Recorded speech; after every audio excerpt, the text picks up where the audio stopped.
Everything I need to know I either learned in kindergarten, on the mountain trail, or in the barnyard. The barnyard, the horse taught me this one, is you'll never get on the horse until they allow you to get on the horse. They're actually in charge. But us as the rider and as the human, we think we're in charge. And we tell ourselves all these crazy things. But it's until that horse decides that it's loved, it's safe, and it's trusted, it lets you on without bucking you off. But you will try all these different devices and you'll try all these different things to get on the back of that horse, and it'll buck you off every time, or it'll try to buck you off. But then harmony happens and you start to ride the horse, and it's beautiful. That's called love.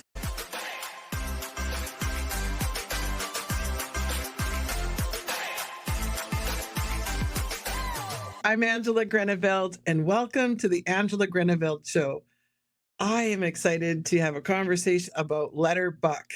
I'm excited about this conversation because I'm going to speak from my heart. I'm going to speak from many lessons learned over my many years on Earth. I was born and raised with the Eskimos in the Northwest Territories. So I was raised with a family steward of the lands up in the Arctic.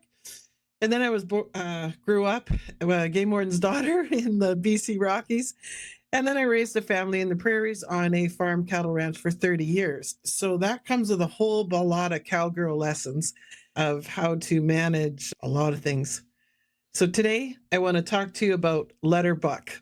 This is something that I've learned in the barnyard.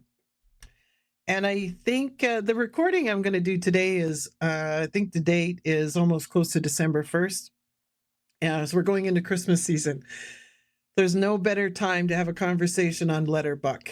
And I just feel that we try to script outcomes of our teams, and we try to script outcomes of our families at times when we just need to let them buck. So I have two mantras that I learned from. Is the horse teaches me everything I need to know I either learned in kindergarten, on the mountain trail, or in the barnyard. The barnyard, the horse taught me this one, is you'll never get on the horse until they allow you to get on the horse. They're actually in charge. But us as the rider and as the human, we think we're in charge. And we tell ourselves all these crazy things. But it's until that horse decides that it's loved, it's safe, and it's trusted, it lets you on without bucking you off. But you will try all these different devices and you'll try all these different things to get on the back of that horse, and it'll buck you off every time, or it'll try to buck you off. But then harmony happens and you start to ride the horse, and it's beautiful. That's called love. So my second mantra, fear to faith on to fly, is we have all this fear in our head. And I heard an acronym shared to me by a Indigenous elder the other day. Fear is false evidence that appears real. And that really stayed with me. And I've also learned from different types of spiritual believings out there that fear doesn't really exist in the spirit world. In the spirit world, we as humans create it with our egos. So in another episode, I'm going to speak to you about fear to faith on to fly. Fear to faith, our love to fly. Living the best life you ever had. So I want you to remember this as we go into the Christmas season, as we go into trying to raise our families, or when we're trying to start our own business or manage our own business. Don't do things from a base of fear. Do them from a place of love. Do them from a place of trust. And then you'll succeed. Then you'll fly, just like the horse teaches us. So what happens is we go into our mindset that we can control. And there was many things that I've tried to control over the years that I have lost quality of life from, because I was so caught up in seeing it my way and doing it my way. And I thought that that was driven by love. I always said to everybody, I almost used my big heart as justification. I just mean well. I'm just coming from a place of love. But how do you control something and love it at the same time? There's an old saying out there, if you let it go and it's meant to be, it'll come back. That it's a saying for a reason. back to the horse, let it buck.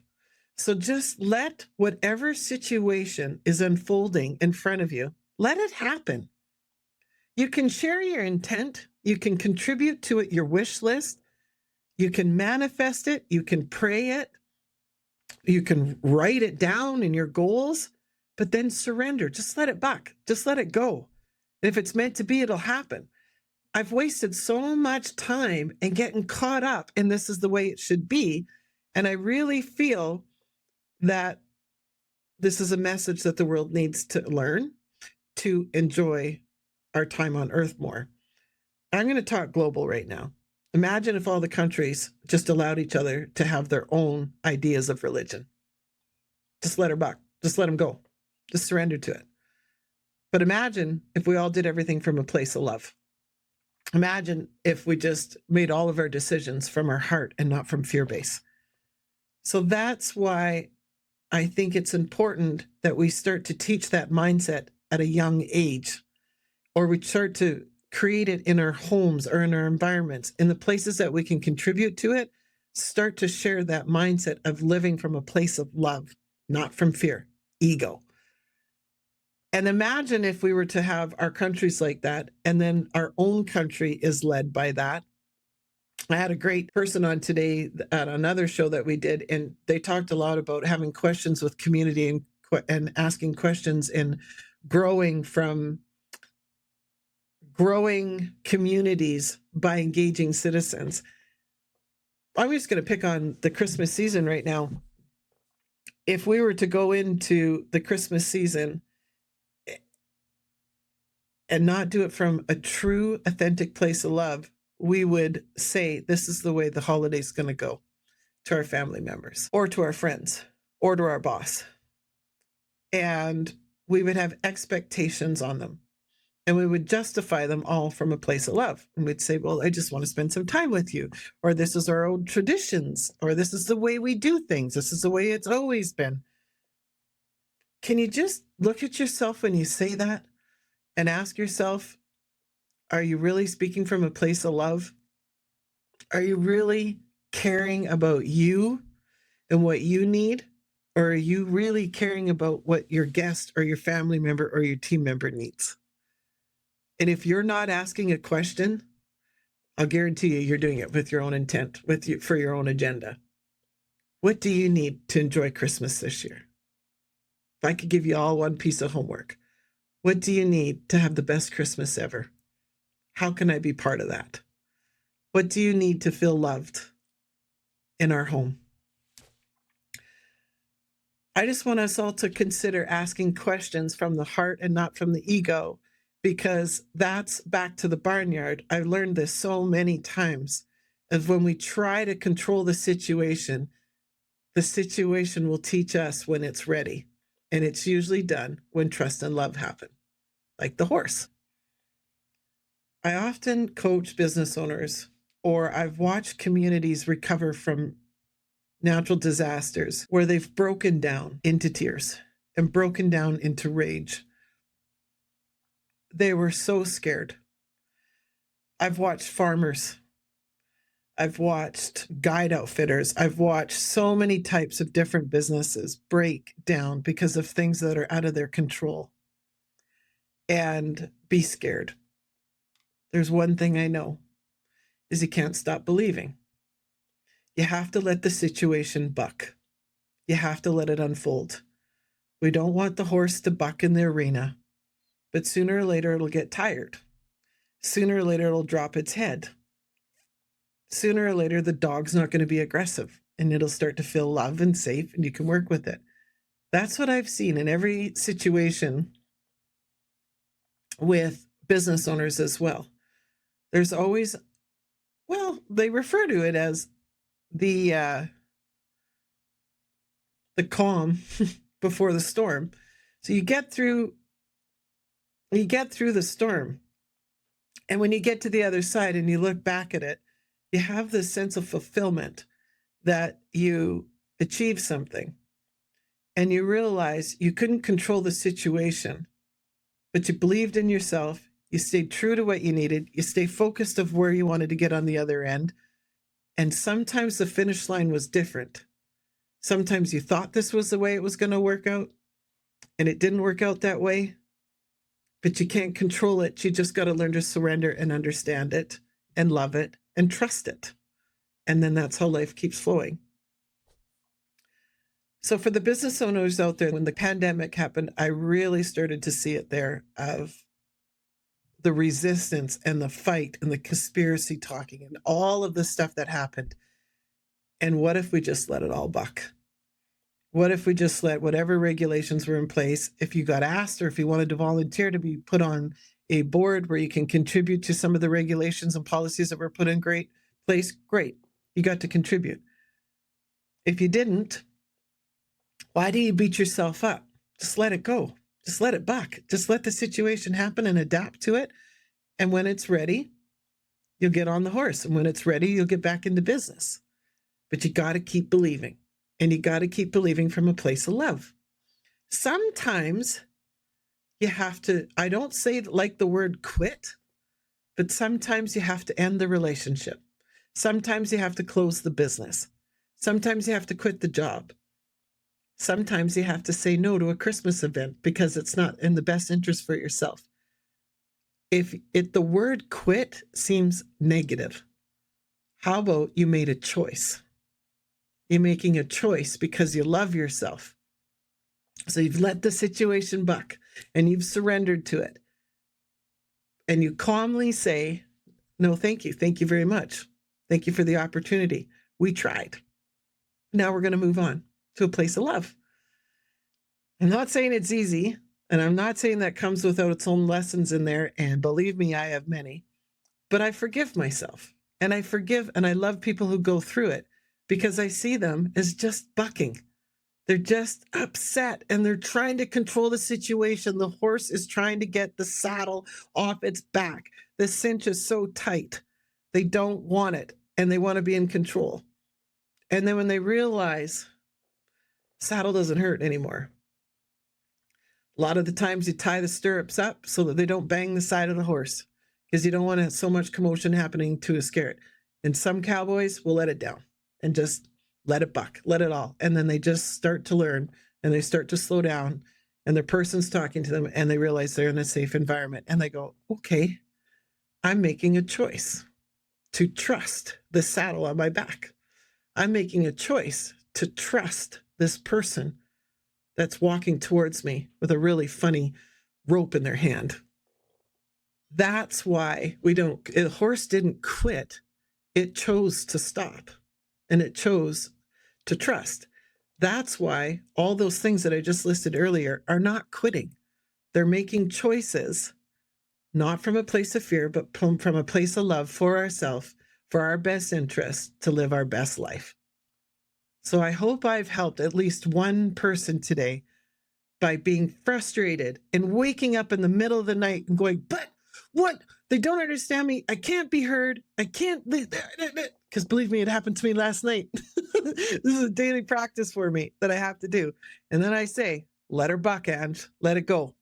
So let it buck. Sometimes I have to talk things out and just let it go and get it out. Or I have to write it out, or I have to go exercise. And I usually exercise really hard. And then it gets out. And then I start to remember love and trust. And I see everybody from a place of love. And I go, what's the best interest here for everybody so that we can all be happy and make this a beautiful place on earth? I get influenced by all the social media of a certain situation that I'm in. And I was being influenced and I'm trying to fill myself full of all of this knowledge in my head to make the right decision. And then I'm watching the news and all more stuff was coming in and I turned everything off. And I sat in silence because I remembered the mountain trail.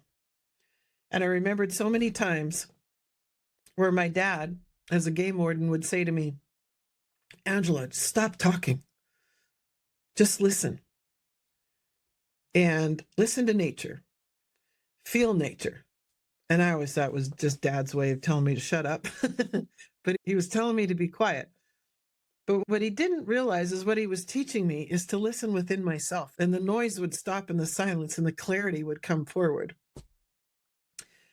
So That day when I was feeling all that stimulation of the text coming from the kids, the work, I've got 2 jobs right now and all the chaos, and then my own personal goals, some things that I was working on, and all of that coming in, I was just overwhelmed on it.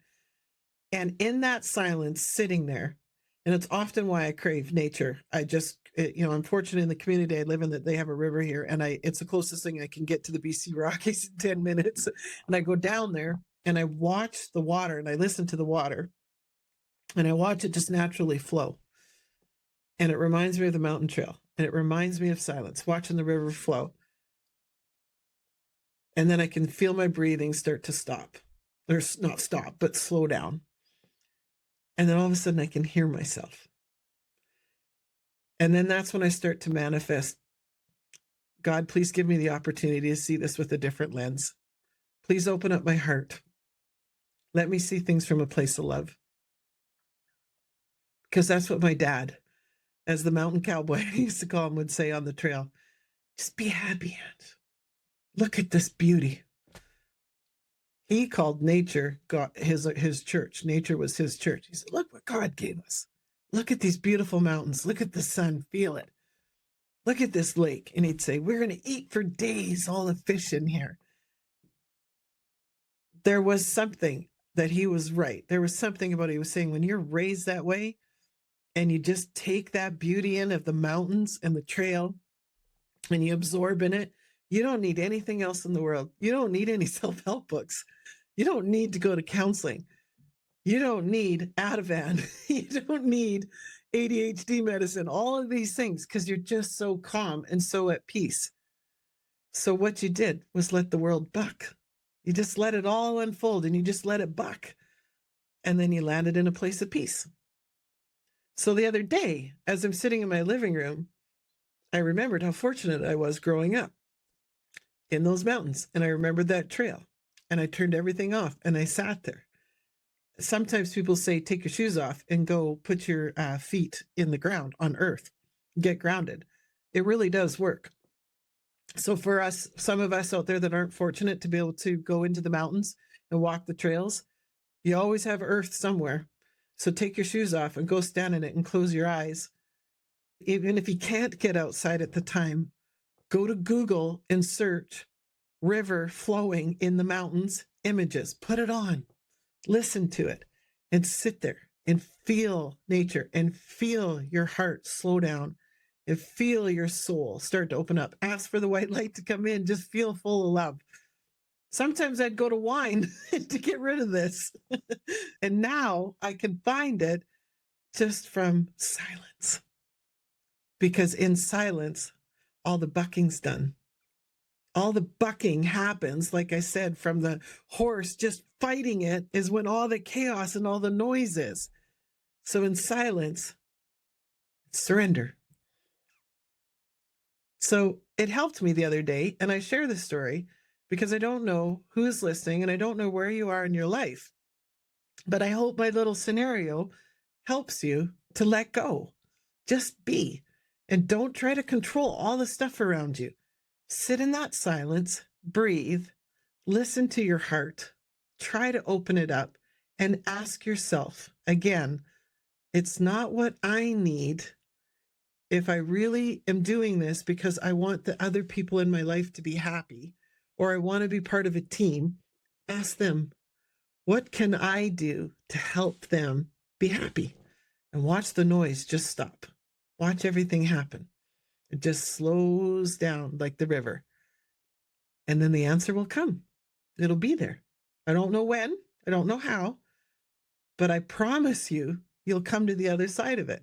I have seen so many disasters or bad opportunities where the outcome comes to the other side is very peaceful. Even if the person dies, with the worst scenario, a lot of you don't know my background. A lot of you don't know the things that I've experienced, and we don't need to get into it. But the worst thing probably is death. But if it's their time to get called home, it's their time to get called home. I will give you the opportunity to grieve. I give you that gift. I shouldn't have to. I'm just going to say it.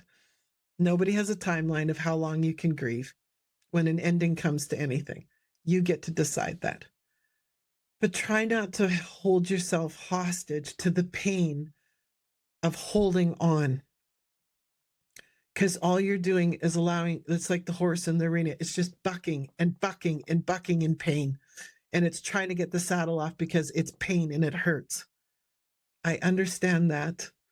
But learn from the horse, learn from the mountain trail, learn to accept what you have, learn to accept where you are. And then you'll find peace and love. You're going to miss them. It's going to hurt sometimes now and then when you bring it up. But as soon as you can get back to the good memories and the place of love, like my dad said, okay, that's enough, Angie. Stop talking. Just look at the beauty. When you're hurting, stop. Say, that's enough. Tell me 5 great things right now. What can I experience? What can I see right now that feels good? You will find it. You might have to get really, really mad at yourself and say, I don't want to stay in this job. It's okay. You're allowed to be sad and you're allowed to cry. And I'm really, really sorry it happened. And I don't know why, but it did. So come to the other side of love. Try to get back there as soon as you can. Try to remember the good memories. I just feel like I have to share this. There's so many things in my philosophy of letter buck that I can relate to. And I just feel that I'm supposed to share this information to help any of you. I watch conflicts with friends. I watch conflicts with family, and I hear them talk about each other, and I don't understand it. Sometimes I'm gossipy. Sometimes I'm bored, and I like the drama, and I get engaged in it. But the true me, side of me, I sit back and I look at it, and I listen to it, and I go, why even wasting your breath? It's none of your business. Like, worry about your own life. And can't you just see love? So maybe that person's being a real jerk, but that's their story. That's their lesson. That's for them to go through. Let them buck. Let them go. Don't attach to it. Just check in on it in half an hour. Make sure it's safe. So whatever friend, boyfriend, girlfriend, relationship, whatever it is, let it buck. Check in on it now and then. Sometimes you have to take the horse to the sale barn. Sometimes you just have let it buck and let it buck and let it buck, and it's just not working for you. Well, isn't that a beautiful story? Isn't it just that simple? As I've grown and evolved myself, I have been told that I was drama. I have been told that I am too much. I am told I was selfish. I could be really raw right now and say all the bad names I've been called. It's okay, because I've hurt them somewhere. Something's happened somewhere that they feel that way about me. So I'm letting them buck. I let them call me whatever they want. And as long as I'm living from a true place, and sometimes I may say to myself, I could have did a lot better there. I had a business person reach out to me the other day and said that they were considering recommending to the board to not do business with me anymore because they heard that I wasn't mentally stable from a family member, from a good friend. And it was quite funny because I was 15 minutes away from getting on the stage to partner with Red Cross and an Alberta association about being vulnerable, about my mental well-being, and how you can come to the other side with the toolbox of have your own happiness toolbox, have your mental well-being toolbox, because everybody's different. Everybody needs different tools to survive. And I said to the person, well, I'm glad you're being honest with me, and you're going to have to make a decision because I haven't been proud of a lot of choices I've made in the past. And I've learned and I've become a better person from them. I've had to eliminate a lot of people out of my life that still hold me in that space that think I'm that person. And if they still want to buck and say bad things about me or think bad things about me, I'm just going to let it go. And I'm going to say the same thing to you. If you don't feel that I am stable enough to work with you, to be a business partner, then yeah, we should probably end this. But that's going to be a decision on you. So you're going to have to ask me whatever questions you need, whatever you need to do to get that security back. But I'm open to it, to have it. But I'm not going to hide from the fact that I've had troubles in the past. So I just let it buck. I just let the person think whatever they want to think. Because when that person gets out of the way, I believe so much in my own faith and my own love. 5 more are going to line up and work with me from a place of love and not have the fear of whether I'm stable or not. So it was another lesson. And I got on the stage with Red Cross and I said, you think we still don't have a stigma on mental health anymore? Bullshit. I just had a phone call and I literally pulled it up on my phone and showed the timeline of it. And I said, when you think there's conversations being had out there that we've evolved and got better, we got a long ways to go. So it's why it's important for me to do this show today on letting her buck, because we're causing more mental health breakdowns. We're causing more depressions, more anxiety, all the negative things that we're doing to our body. And by the way, all of these things that we think in our body affect our cells in our body, which make us sick. We don't need to do it. Just let it buck and choose to trust and love. Be a little bit vulnerable, or don't take the horse to the sale barn. Don't be friends with them anymore. Don't be married to them anymore. Don't do the job anymore. Don't go to the function anymore. Don't smoke anymore. Don't drink, like all of these things. So I'm speaking from my heart today. I'm going to do many of these shows because the passion that I have is behind every business is the human. And I like to coach the human. It's why I do business coaching and personal coaching. Because for the business to thrive, they got to let things buck. They've got to let things unfold. And they've got to get in love with themselves, clear with themselves, confident with themselves, trusting with themselves, so that they continue to be a flourishing, healthy, strong business owner and succeed. So I hope I helped any one of you, couple of you today. If any of you'd like to have further conversation on Let Her Buck, I'd love to have that conversation. I'd love to help pay it forward. Just let things go. Enjoy Christmas. Enjoy the holidays. Enjoy your job. Enjoy your marriage. Don't get so stressed out about everything. Enjoy your children. Just be. Just let her buck. I love you all. Thank you.